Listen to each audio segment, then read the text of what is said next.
Pupunta kami sa Inos, Bigyan. May kasama akong miyos, oh. Dala. Ayan. So, try natin. Grabe yung buko, oh. Nakaangat na. Basta tapos ligo talaga yung buko, kailangan talaga bubuhasin. Mag-order kami ng milk tea dito sa Yung green apple na. Nag-chat ko yung nalagalaw si Pochi sa Bing Bang Bang. Sino? Anong deng? Anong flavor? Yung green apple. Ano mga ano na yung flavor?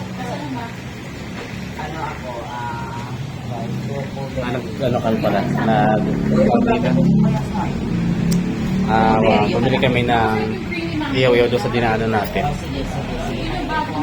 Sumama tayo sa kanila para makatikim tayo ng milk tea.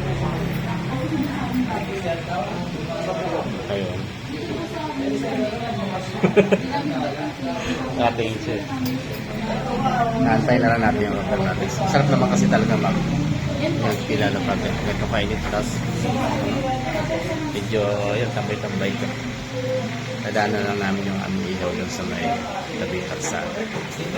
Tikman natin yung ihaw-ihaw dito sa Lidya.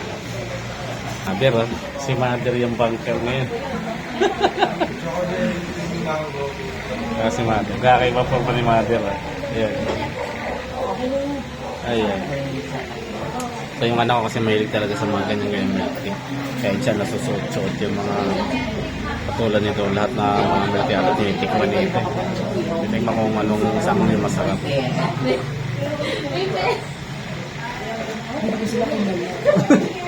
Tapos hihingi. Tapos hihingi sa'yo lang. Hihingi ng ano? Ano hihingi? Hihingi ng wala sa pambayad sa milk tea. Kaya na para-paraan lang daw yun. Para-paraan yan. Kailangan yan. Ilalagay ko na dito. Pasok na sa kanyang Siguro na inibigay mo ba ako si Pochi?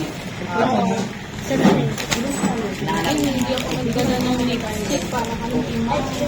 Nag-supreme ko yan. Tanong kasi si Isha, kapag dadala ko ba ako ng pag-extra? Huwag natin. Hindi naman sa yung ano. Okay na yan. Kaya nga, hindi ka naman umimik ka pa. Masyading naman. Kaya no? O, diba?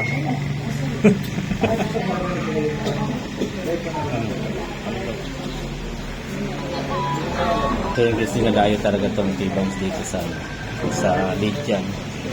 Sarap daw kasi ako. Pero ako, wala naman kasi akong nilalayo sa mga